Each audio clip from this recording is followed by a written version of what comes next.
What's going on, guys? This is Nothingbutbread here. Today, we're going to be doing another Glitches Top 5. Today's Top 5 is on the Top 5 Worst Wall Weapons in Call of Duty Zombies. Coming in number 5, we have the Mob of the Dead Remington Shotgun. Now, this gun can be found in the Mob of the Dead showers area.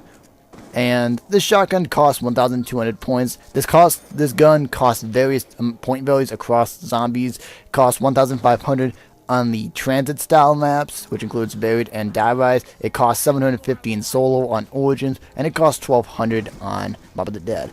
But the thing about Mob of the Dead and Origins in general, that the Remington shotgun is, at least it feels weak. Like on transit. And I definitely sometimes will pull the Remington shotgun off the wall. It's worth it to me. I pack punch it. It's excellent. When I do it on the Mob of the Dead, it is not very good. It's they did cheapen it up by 300 points, but it still does not make up for the gun's lack of power. It's like I pull it in the in the teens, and I believe like on transit statistically should kill at round 17 without double tap. At least this gun doesn't feel like it kills, past round 10 instantly. It's extremely weak. I don't think it justifies its pricing. It does justify the pricing on Origins as it's worth 750 points. I'd agree with that, but it definitely is not worth 1,200 points on Mob of the Dead because you got the Uzi, which costs only 300 more points and is 5 times better. You've got the Tommy gun, which costs 1,500 points, which has a lot more ammo, a lot better for everything else, does more damage overall per point. And it's outclassed by a lot of the wall weapons on the map.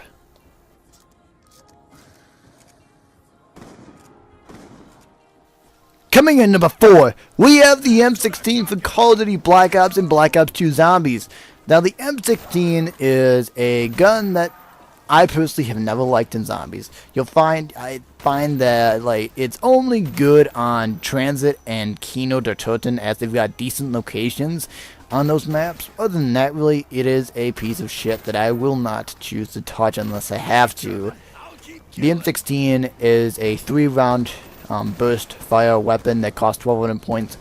So its ammo count is on the level of that of the MP5 and MP5K.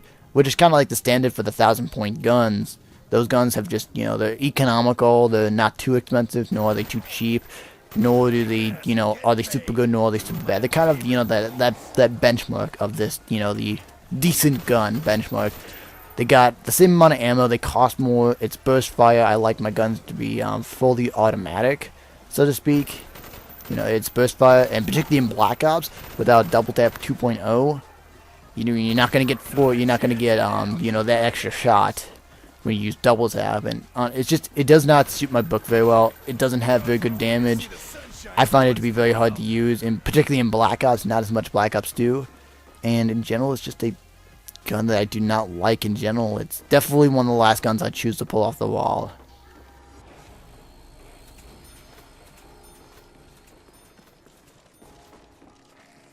Coming in number 3, we have the PM63.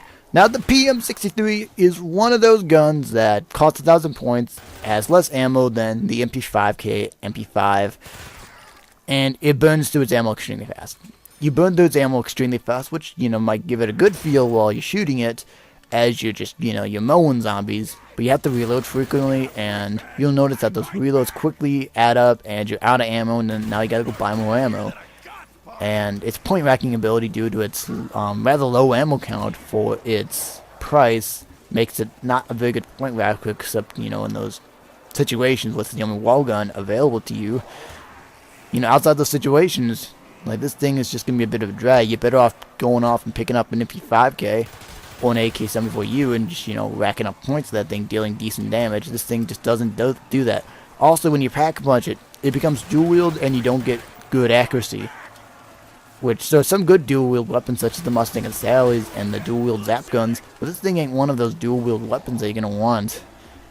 Definitely, it'll burn through its ammo extremely fast. It has rather low ammo count for a dual-wield weapon, and it's just a very, very flawed gun. You're not going to want it.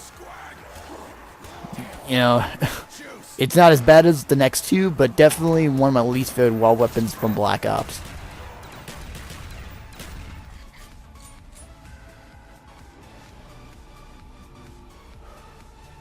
There's gotta be a power switch around here somewhere. Coming in number 2, we have the Springfield from Call of Duty World at War's Barracks. Now, this gun is not available on Black Ops version of this map, as it's literally that bad. But when you're playing World at War Zombies, you're going to find this thing on the wall if you're on this particular side. This thing costs 200 points, and it's barely even worth 50 points. This thing has practically the same stats of the Con 98. Its iron sights, though, are a bit off. Like, there's a bit of a bug with the iron sights where the bullet doesn't quite shoot where the iron sights show it should shoot. And in general, it just feels like it has lower damage. It's a 200 point gun, so I really had to factor its low price into the equation, which is why you don't see the Con 98 or the Airstaka on this list. But this gun is truly that bad that it's not even worth 200 points. It's shit. It's absolute garbage. And honestly, there's a lot of YouTubers that would say this is probably number 1, but there's an even worse gun in my opinion on this list. This thing is just shit. Honestly, when I was trying to play, I barely made the round 3. And heck, I'd challenge anyone to go with the thing strictly to round 10 and see how long they last. I bet you they couldn't make it past round 5. Yeah, guys, if you're playing World at War, and if you've never played World at War before, this is a gun you're not going to want to pick up.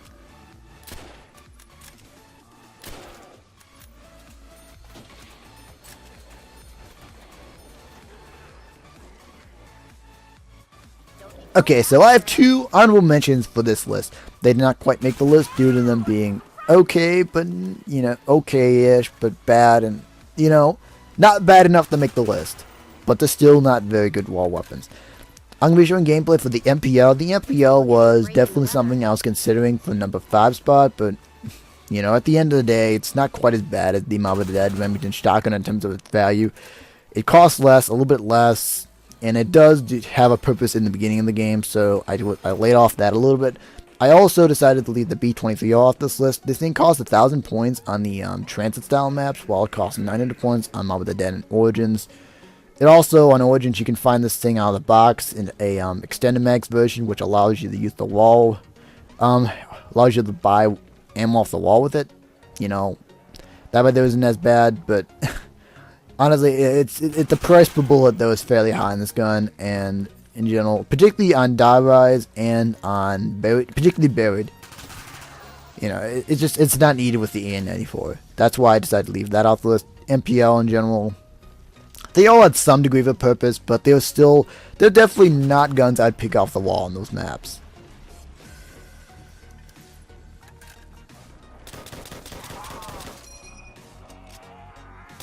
Coming in number 1, we have the deployable bar for Call of Duty World at War and Black Ops, with the exception of one location in Black Ops. This gun is shit for its price. This thing costs 2,500 points. I shit you not. 2,500 points.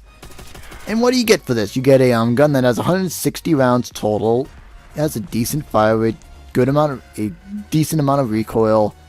Not exactly very fast mobility. PPSH is 18,000 times stronger. The MP40 is better. That's what you get. You get this thing, and this thing supposedly has a bipod that you can only deploy in 2 places. One that requires a glitch, and one that I was unable to figure out. And even when you deploy it, you don't get like invincibility from zombies or anything like that that justifies the high price. It barely does anything to begin with. It just, gives it slightly lower recoil when you deploy it, and you cannot move. It's like using the XMGs from Advanced Warfare, except without all the damage. This thing is just not worth the high price for it. Definitely, particularly the location I bought it from. It's that location is useless in all varieties of life. You'll not find it at all useful in that spot unless you're doing that challenge in that room. And yeah, in all spots in World at War, this thing's shit, no matter what. Though there is one location that is justifiable, located nearby the trench gun on this map.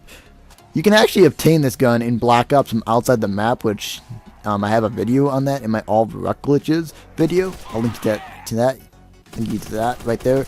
And you could have purchased it from outside the map, though. That's why that location is not included. That actually would make the top 5 because it's purchased from outside the map, and you're invincible from out there too. So that right there is the gun's only saving grace. But otherwise, in all other locations, It's an absolute piece of trash gun that has no purpose whatsoever other than just to sink holes into your budget and to make you a very, very poor man in zombies.